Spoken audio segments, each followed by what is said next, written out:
বেকার ছেলেটা একদিন বাবা হবে, আর সন্তানের চোখে বাবা কোনোদিনও বেকার হয় না। কি ভাবছো, মনে পড়বে না? পড়বে পড়বে। এক যুগ পার হয়ে যাওয়ার পরেও আমার কথা তোমার মনে পড়বে।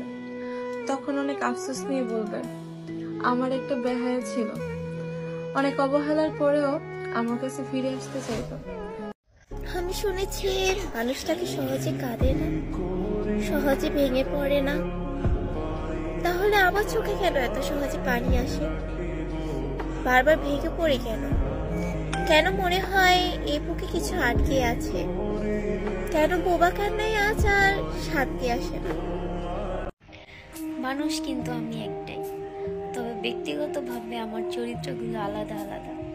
কারো কাছে আমি খুবই গম্ভীর মানুষ, কারো কাছে অনেক বদমেজাজি, কারো কাছে খুবই ফানি, কারো কাছে আবার খুবই ভদ্র ভালো, কারো কাছে আবার দুনিয়ার সব থেকে খারাপ মানুষটাই হচ্ছে আমি। তবে মানুষটা কিন্তু আমি একটাই। সৌন্দর্য দিয়ে হেরে যেতে পারি, কিন্তু লয়ালিটির দিক থেকে আমাকে হারানো অসম্ভব।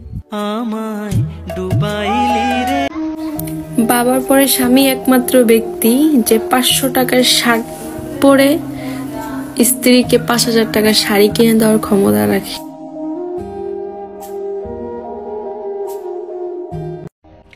বিচ্ছেদ হবে না কেন? মানুষের কাছে মানুষের ভালোবাসার কদর নাই, সময়ের কদর নাই, ইমোশনের কদর নাই।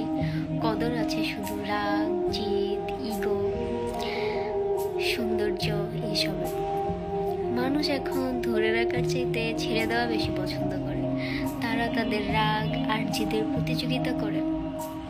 তারা নিজের সুন্দর সম্পর্কটাকে সুন্দর রাখার চেয়ে ব্যাটার একটা খুঁজাকে ব্যাটার মনে করে। আমি কখনোই চাই নাই আমার ভালোবাসায় নতুন কেউ এসে বাঘ বসা। আমার কথা হচ্ছে, আমি তোমার ভালোবাসি, আমি কখনো তোমার খারাপ চাই নাই, কখনো চাবো না। তোমার যারে নিয়ে থাকতে মনে চাই, যারে তোমার ভাল লাগে তুমি তারে নিয়ে থাকো, আমার কোনো আফসোস নাই। কিন্তু এই যে তুমি আমার লোকে এমন প্রতারণা করলা, এই হিসাব কি তুমি দিবা না? আমি তোমার মাফ করে দিলেও আল্লাহ তোমার মাফ করবো না, কখনোই মাফ করবো না। আমি তোমার মাফ করে দিলাম, যাও।